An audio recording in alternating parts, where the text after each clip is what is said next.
नौराता, नवरात्रे, 9 nights. Buddha के बाद लोग कैसे इन नवरात्रों को, नवरात्रों को कैसे मनाते थे और ये क्या परंपरा पाली में बुद्ध के बाद आरंभ हुई और कैसे इसको मनाया जाता था, ये एक बहुत ही सिंपल सा प्रोसेस रहा है। जो नवरात्रे हैं, नवरात्रों का मतलब है 9 नाइट्स, यानी 9 रातें, 9 रत्ती या नवरत्ती या 9 रातें, रात्रि।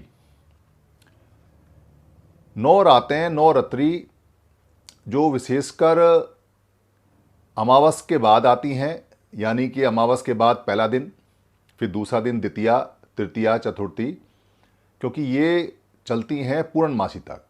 और पूर्णमासी के बाद फिर 1, 2, 3, 4 आरंभ होता है। पहले महीना ऐसे ही गिना जाता था, बुद्ध से पहले और बुद्ध के काफ़ी बाद तक भी यही कैलेंडर था भारत का। पहले भारत नहीं था, महाभारत था, और महाभारत से पहले 16 महाजनपद थे। बुद्ध के समय तक 9 रातें या उससे पहले नवरात्रि का कहीं कोई जिक्र या कहीं कोई कार्यक्रम नहीं दिखाई देता। हर महीने आप 2 बार 9 रातें गिन सकते हैं, पर खास तरह की जो 9 रातें जिनको हम फेस्टिवल के रूप में मनाते हैं या उत्सव के रूप में मनाते हैं, ये लगभग 4 बार आती हैं। और 2 बार जो आती हैं गर्मियों की और सर्दियों की, वो प्रमुख है, और उसमें भी जो सर्दियों वाली हैं वो ज़्यादा प्रमुख हैं। अगर आप देखोगे तो गर्मियों की और सर्दियों की जो नवरात्रें हैं, उनके अंदर फसल बोने का, फसल काटने का समय होता है। फसल से संबंधित ये बातें होती हैं और मौसम बदलने से संबंधित।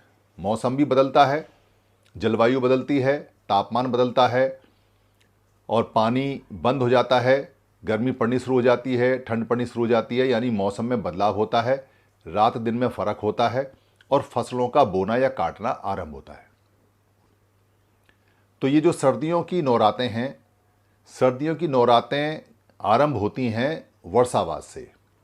वर्षा यानी वुट्ठी, जिसको हम वर्षा बोलते हैं संस्कृत भाषा में। पुराने समय इसको वुट्ठी बुला करते थे, फिर वर्षा बोलते थे, पर संस्कृत भाषा में इसको वृष्टि बोलने लगे या वर्षा बोलने लगे। शय शब्द षटकोण वाला या आधा रे जो वर्षा में लगता है, ये पाली का शब्द नहीं है, पुरानी भाषा भारत की नहीं है, ये संस्कारित है, बदली हुई भाषा है जो बाद में आई। पुराने समय में इसको वुट्ठी बुला करते थे। तो जो महीने पुराने रहे हैं, उनमें बारिश के महीने आषाढ़ से आरंभ होते थे। आषाढ़ मतलब जिसको बाद में बदलकर आषाढ़ किया गया। मैंने पहले भी बताया था कि षटकोण वाला शय भी पाली का नहीं है। आषाढ़ का मतलब होता है मूसलाधार बारिश, टॉरेंट, लगातार बारिश, मूसलाधार। तो जो आषाढ़ का महीना है उसमें मूसलाधार बारिश पहले समय में आरंभ होती थी और उसको चौमासा, चतुर्मास या उसको 4 मास बोला करते थे बारिश के। आषाढ़, सावन, भद्रपाद और अस्सयुज। अस्सयुज को बाद में अश्विन कहने लगे, या इसको बोलते हैं क्वार। ये महीनों के नाम हुआ करते थे। जून, जुलाई, अगस्त, सितंबर तो बहुत बाद के नाम पड़े हैं, जब ये इंग्लिश लोग आए और इंग्लिश कैलेंडर पूरी दुनिया में मान्य हुआ।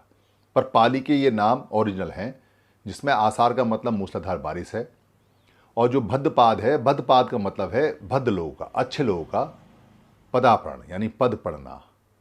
और जो उसके बाद आता है असयुज, सावन आता है। सावन का मतलब होता है घोषणा, यानी कि जो धम्म की घोषणा हो रही है, धम्म को सुनना है। सवन माने सुनना होता है और सावन माने होता है घोषणा, यानी घोषणा को सुनना। तो आषाढ़, सावन और असयुज।